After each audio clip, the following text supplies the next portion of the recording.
damai dan bahagia. Dalam video kali ini kita akan menyelami sebuah pertanyaan yang mungkin sering kita lihat dalam kehidupan sehari-hari. Mengapa manusia suka menyalahkan orang lain?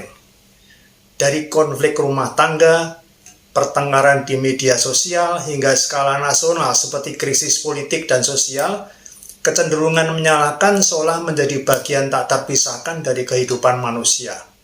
Apakah ini hanyalah kebiasaan buruk, ataukah ada sesuatu dalam struktur otak dan jiwa manusia yang mendorong perilaku tersebut? Kali ini kita akan menjawabnya dari dua sisi, neuroscience dan spiritualitas. Secara ilmiah, menyalahkan berkaitan dengan mekanisme pertahanan diri dalam sistem otak manusia.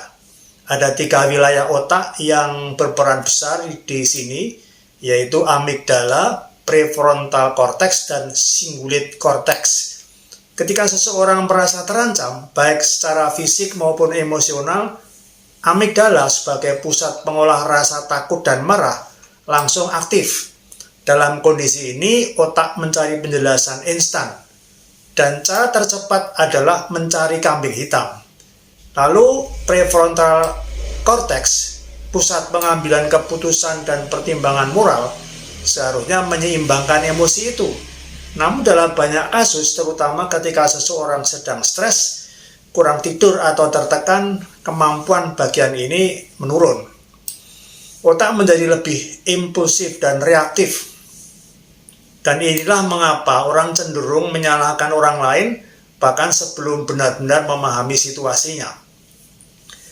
Penelitian juga menunjukkan bahwa dopamin, hormon yang membuat kita merasa puas, dilepaskan ketika seseorang merasa menang dalam sebuah konflik, termasuk saat berhasil menyalahkan pihak lain. Artinya, menyalahkan bisa memberikan efek sesaat yang menyenangkan, mirip seperti candu. Namun, ini adalah kenikmatan jangka pendek yang sering berdampak jangka panjang. Retaknya hubungan, melemahnya empati, dan hilangnya tanggung jawab pribadi. Kita beralih pada pertanyaan yang lebih dalam. Mengapa sebagian orang begitu mudah menyalahkan, bahkan untuk hal-hal yang kecil? Seringkali itu berasal dari jiwa yang belum sembuh. Orang-orang yang terbiasa menyalahkan itu biasanya tumbuh dalam lingkungan yang tidak sehat. Misalnya, anak-anak yang sering disalahkan oleh orang tua tanpa diberi pemahaman akan tumbuh menjadi dewasa yang mewarisi pola itu. Kemudian, individu yang pernah mengalami trauma, penolakan, atau kegagalan besar cenderung merasa tidak aman. Untuk mempertahankan harga dirinya, ia mencari orang lain yang bisa dijadikan pelampiasan. Dalam banyak tradisi spiritual, seperti dalam sufisme atau kontemplasi Kristen, penyembuhan jiwa dimulai dari kesadaran diri, bukan mencari kesalahan di luar diri. Maka ketika seseorang memulai proses penyembuhan batin, ia akan melihat konflik bukan sebagai ajang menyalahkan, tapi sebagai kesempatan untuk mengenali dirinya sendiri. Sekarang mari kita lihat lebih luas mengapa budaya menyalahkan begitu kuat dalam masyarakat modern. Ada beberapa faktor. Media sosial membuat orang lebih mengekspresikan kemarahan tanpa kontrol. Fitnah, cancel culture, dan saling hujat menjadi makanan sehari-hari. Politik identitas membuat kelompok tertentu itu mudah menyalahkan kelompok lain hanya karena berbeda agama, suku, atau pandangan. Krisis kepemimpinan moral, seringkali pemimpin publik itu tidak memberi teladan empati, melainkan justru memperkuat narasi menyalahkan. Fenomena untuk mudah menyalahkan orang lain, terutama yang marak di media sosial, sangat terkait dengan mekanisme psikologis dan neurologis manusia. Otak manusia memiliki sistem deteksi ancaman sosial yang sangat sensitif. Ketika seseorang merasa tidak aman, direndahkan, atau berada dalam tekanan, amigdala sebagai pusat emosi akan aktif. Dalam situasi ini, seseorang cenderung mencari musuh luar sebagai objek untuk disalahkan. Media sosial memperparahnya karena sifatnya yang anonim, cepat, dan tidak ada sanksi langsung. Ada yang disebut fenomena echo chamber. Algoritma medsos itu membentuk ruang gema atau echo chamber, di mana seseorang itu hanya terpapar pendapat yang memperkuat keyakinannya sendiri. Ini menciptakan ilusi kebenaran mutlak dan memperbesar kecenderungan menyalahkan pihak lain yang berbeda.